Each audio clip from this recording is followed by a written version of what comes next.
Hello everyone, and welcome back to the story of Tamar Bagrationi.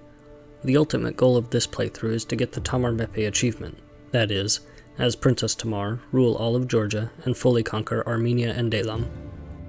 In the last episode, Tamar rose from princess to queen, avenged the Georgian people against enemies that had encroached against them, and expanded its reach to the Caspian Sea. Today, we will continue to look into the reign of Queen Tamar as she reaches for greatness.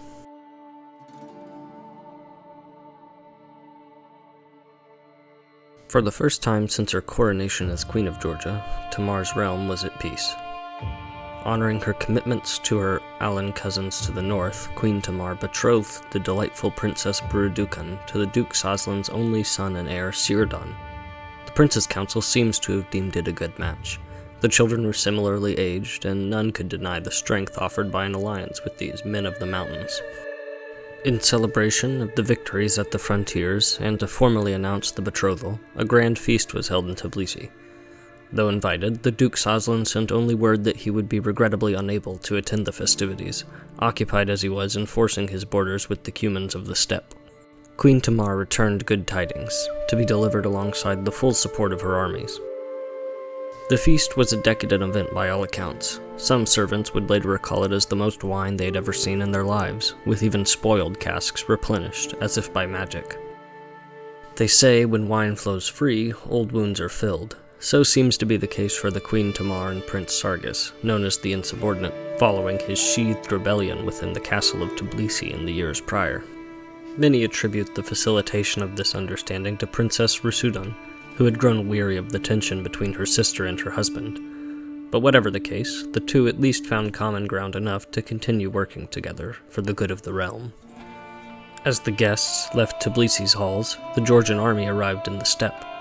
An Alan commander, familiar with the territory, had led the host north to take control of Cuman lands, though admittedly the forces of Duke Sazlan had all but won the war by the time Queen Tamar's gesture of support had arrived. Her army returned without any significant casualties, and the eagerness with which she had defended her new ally tied the two branches of the family closer together still. Victory aside, the Turks and Cumans and Persians still lay in wait in the disputed territories, with their mounted archers confounding more traditional commanders. Marshal Dagat II had returned from the west, known as the Hawk, allegedly for his careful attention to detail, though men still spoke of the Hawk's new beak when he wasn't in earshot. The formidable commander also returned with stories of handheld ballistae, mechanized bows that had been successfully implemented in battle against the forces of the Turks and Elamites. Inspired by the prospect, Queen Tamar sent emissaries to the west to secure the designs necessary to reproduce these curious weapons for Georgia's defenses. In the autumn of 1191, the goodwill fostered between the Alan and Georgian Bagrationis was permanently formalized when the Duke Sazlan swore fealty to the throne of Georgia, diplomatically expanding the kingdom's reach beyond the Caucasus Mountains.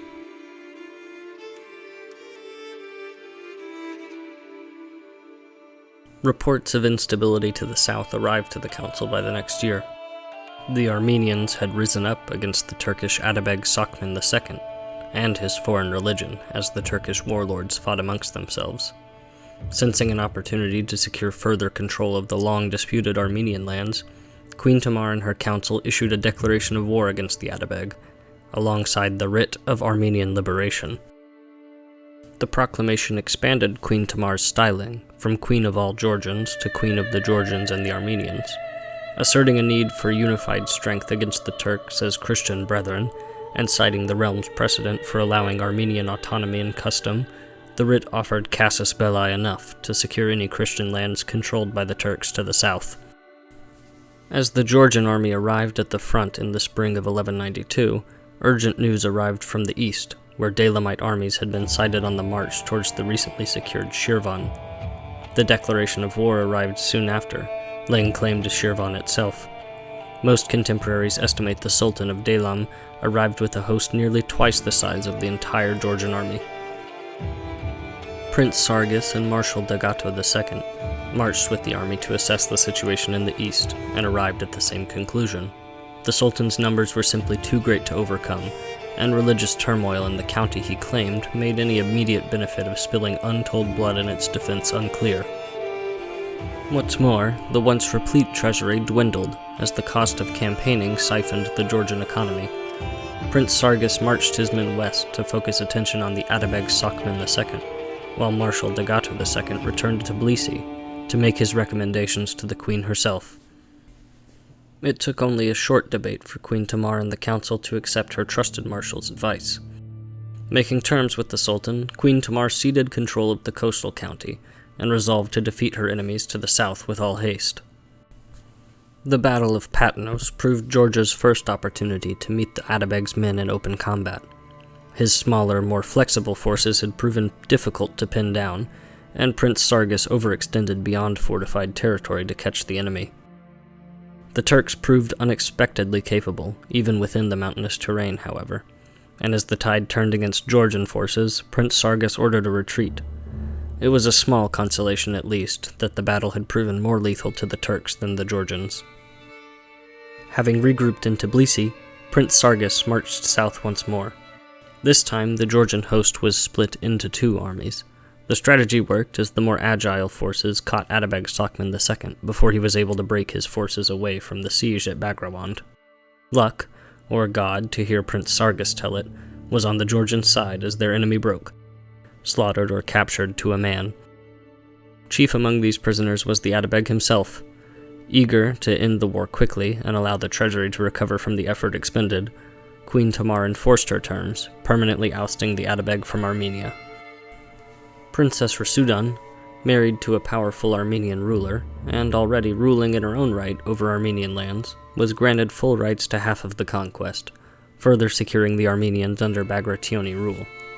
Messages from Alania to the north carried the sad news of the Duke Sazlan's premature death. The Queen wrote the Duchess Regent, reaffirming her steadfast friendship with the Alans and her intention to marry the Princess Buradukan with the child Duke Sirdan. Further legitimization of the writ of Armenian Liberation came soon after, as Prince Sargus of Zakarian, known far and wide as the Insubordinate, came of his own volition to pay homage to Queen Tamar as his rightful ruler and to swear faithful service as her vassal. 1 year after his homage, Prince Sargus died peacefully in his sleep, bringing an end to the prince's council and leaving his son Prince Zakarian as ruler of the Zakarian Principality.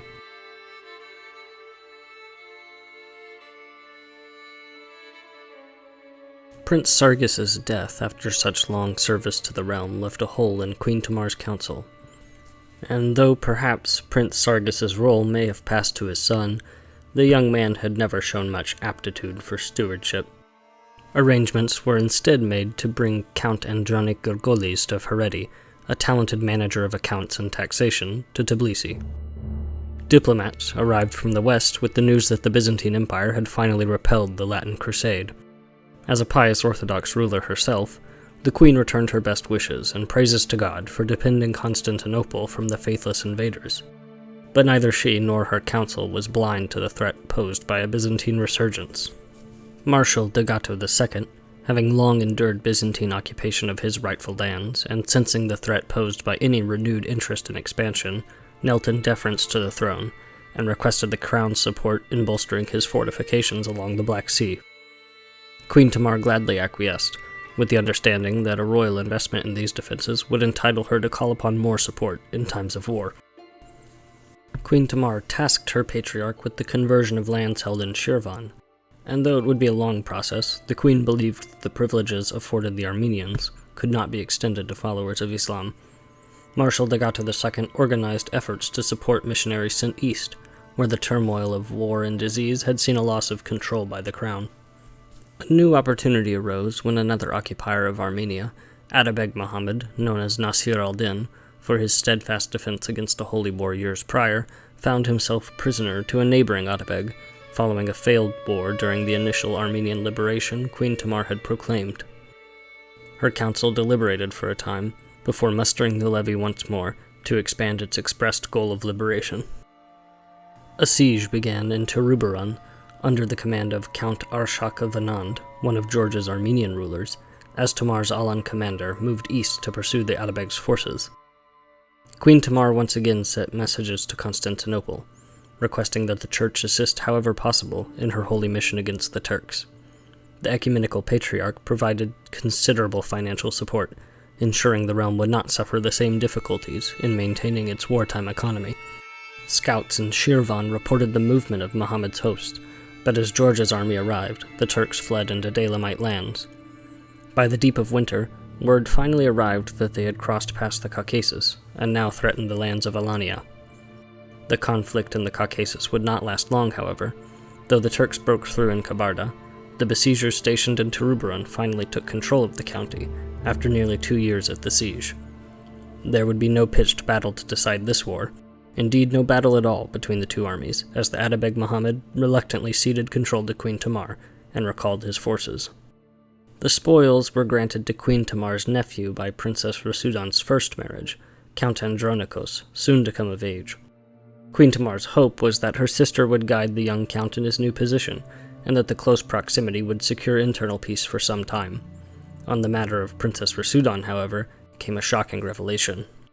Whether she was tearful and ashamed or defiant and love-struck depends on the telling, but in 1197, Princess Rasudan came to her queen and sister with the truth that she was pregnant by her lover, Shota Rustaveli. Queen Tamar knew the shame such a sin brought upon the Bagrationi name, but by all accounts shielded her beloved sister from any chastisement, much to the dismay of the clergy. It is around the same time that Queen Tamar became incredibly close to Princess Buradukan. The two had long remained friendly throughout the child's upbringing, and as her only heir, Queen Tamar had often included her in the affairs of the realm. But as the pressures of her sister's bastard pregnancy mounted, it became apparent that the young princess was the only person with whom Queen Tamar was willing to truly lower her often guarded personality. As Georgia enjoyed a time of peace and prosperity, Queen Tamar restored the rights and authority she had enjoyed before the late Prince Sargis's sheathed rebellion years ago. Duke Sirdan came of age in 1198, and the marriage between the young man and the Princess Buradukan was officiated. It was a humble affair, held at the Duke's newly completed castle, a fortification that finalized a transition from Alania's previously tribal lifestyle. The peace of the realm was soon interrupted, as the royal court erupted into gossip and chaos.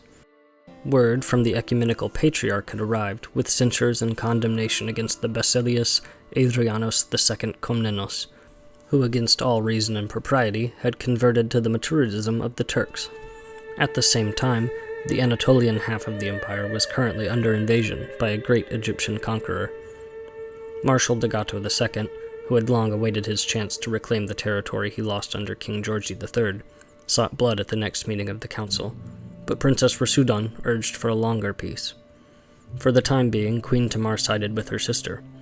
The Byzantines were still strong, but the pressures they faced now could well offer a future opportunity to reclaim Georgian lands. Small courtesies were extended as the gossip died down, and after further consolidation of control within the Duchy of Georgia, Queen Tamar granted her sister's lover, Shota Rustaveli, a small but productive keep in Hereti. The kingdom soon declared its first war of the new century, as Georgia marched again to the south to secure more land from the Atabegs. It was not the war Marshal Dagato II wanted, but still he faithfully led Queen Tamar's armies to siege the Turks. Consistent communications between the Ecumenical Patriarch and Queen Tamar survive to this day. As one of the strongest unified Orthodox realms of the day, Georgia enjoyed great support from the Church, both diplomatic and financial. At Terubaran, Ber Jerdite, Georgia's most renowned unlanded commander, led a brilliant defense that saw the Atabeg's host shattered. As Georgia's armies secured its victory against the Atabeg in Bakria, rumors arrived of a Mongolian Kagan to the far east. Though Queen Tamar had found victory against the Turks, it seemed more horse lords may pose a threat to Georgia in years to come.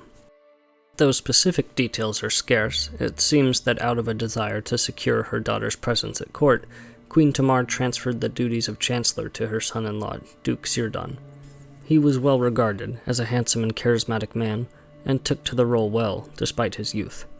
Princess Rasudan seems to have accepted her dismissal graciously, content to provide support as needed to the next generation, and would later be officially restored to the council, taking her late husband's place when the acting steward passed away in the coming years. Ever dedicated, Marshal Dagato II worked even in peacetime to improve the Georgian defense, developing standardized practices on the Queen's command for the Manaspa regiments that had become so integral to the kingdom's military. In 1204, perhaps as a reward for his loyal service to the crown of Georgia, Marshal Dagato II had his war after years of patience. The county of Odishi on the coast of the Black Sea had been taken from Georgia in the final years of King George III's reign, and Queen Tamar intended to see it return to the Duke of Abkhazia. The county fell under Georgian control within the year, though the Byzantines had not as of yet sent any forces to challenge the attack. Georgian forces continued to take control of land along the Black Sea, unchallenged for 2 years, until a surprise landing of Byzantines rushed the smaller Georgian army at the Battle of Kerala. It was a bloody defeat, as nearly 2,000 men fell in the route north. Queen Tamar mustered the remaining soldiers she had kept in reserve at Tbilisi to restore the First Army's losses, then sent them to Odishi to mount a defense against the overextended Byzantine forces. Without supplies and disorganized from the disembarkment off of the Black Sea, the Byzantine forces buckled against the wave of Georgian defenders. Marshal Dagato II did not himself lead the Georgian army, but joined his forces and retinue to the Queen's, springing a deadly flanking maneuver against the Greeks. It is said that the hawk swooped upon the Byzantines with a decades-old fury, as he and his retinue alone killed nearly 100 of the Greeks. The battle was decisive. The War of 3 Years had ended, and Duke Dagato II of Abkhazia, Marshal of Georgia, was restored to his rightful lands. Queen Tamar had proven her strength against the Byzantines and their formidable armies, but the Basileus was not likely to take such an insult lying down, and internal turmoil threatened to boil over as new vassals sought a new path. Thanks for watching this episode of Tamar Mepe. In the next, we will continue with Queen Tamar's reign and the wars yet to come. In the meantime, I've been Cranpolo, and you've been the viewer. Have a good one.